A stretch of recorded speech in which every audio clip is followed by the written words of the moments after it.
Self-Portrait Fantasy. I want you to put yourself into a fantasy setting. Here I am on the set of The Red Wedding. No, of course that's not me. It's this guy, just putting my face in place of his.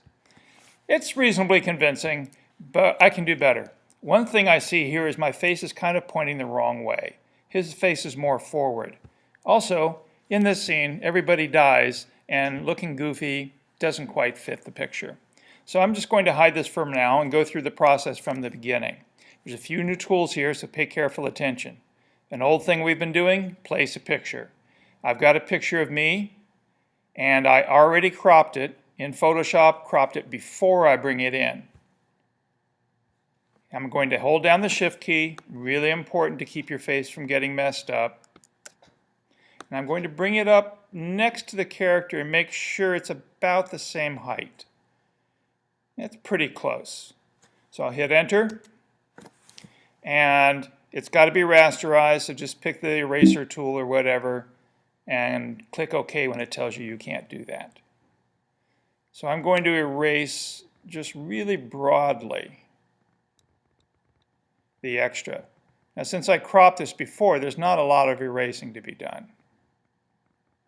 And before I move it into, I'm also going to change the image, and this will be my first version of trying to set the exposure correctly.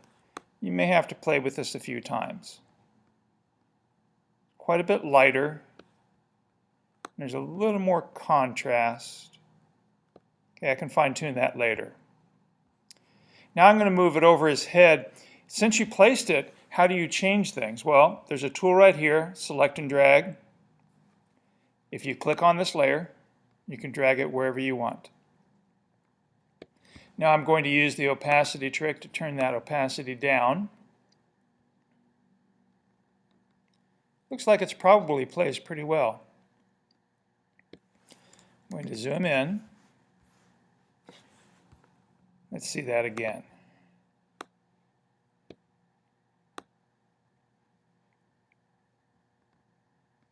It's a little bit big, but I'll correct for that in a minute.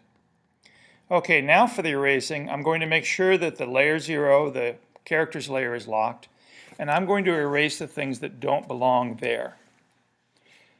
Okay, so under the beard, pretty easy.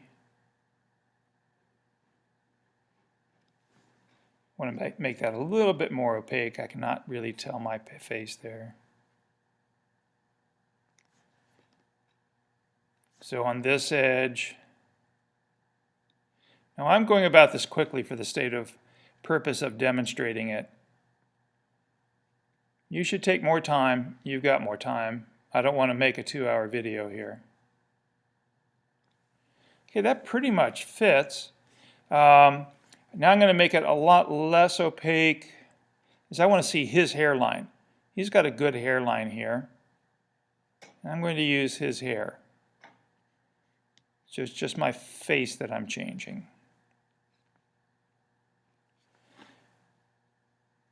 Bring the opacity back up to 100%. And I've got a few changes to make here. So first of all, I think I want a layer so I can see what I need to erase. I'm going to add a new layer and just make it black. I want to see what I've missed here. So I'm in my new layer, paint bucket tool, black, and put that underneath. So now I can see, oops, working on the wrong layer. Got to remove that, a little bit of nudge there.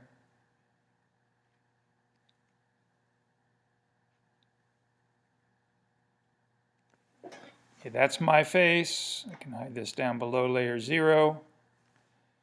And I can see I'm fitting it pretty well. It may not be just the right size. Let's see, I'm going to move it around a little bit. Got to be on me. Could be a little bit larger, couldn't it? Well, we placed it. How can we change it now? You can. You go to Edit, Transform, which means change, and Scale. Okay, holding down the Shift key again. make it a little bit larger, and in this case I'm going to cheat and make it just a little bit wider. Barely enough that you can even tell, but I think it's going to fill the face better. Now for a final adjustment.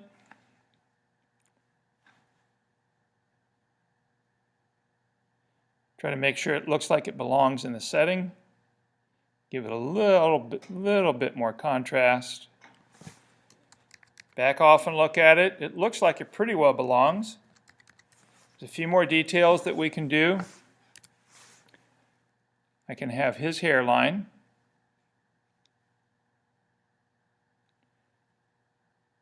His ear. Now the hairline didn't copy there, so what I'm going to do is a little copy and paste. No, I'm not going to do that on this one. I'm sure I like all of this. Save a copy when you do this trick. I'm going to save it. I'm going to do save as and put it where I know where it is going to be as a copy, just in case I mess this up. Now I'm going to collapse all these layers. I don't need this. I don't need the black background anymore. But I do want to combine these two, so I hit the Shift key and select them both. Then right-click and say Merge Visible. Now they're all in one layer. This lets me use a special tool called the Stamp tool. If I come over here and select the Stamp tool, I want to put this curly hair down this side of my face. So I hold down the Alt key, that's the target spot, and then when I click, I didn't catch it. Option click to define a spot, and then as I draw, whatever's under the crosshairs shows up in my pen. So they're balanced colors, patterns, everything you see all work out. I'm going to tone this down just a little bit, smooth over the edges so it doesn't look so pixelated. Get rid of any high spots that really pop up, but don't blur it out. Don't make it look like it doesn't belong there. And now I belong in this drawing. As I back up, I think that's just a little bit, it's just a little bit dark.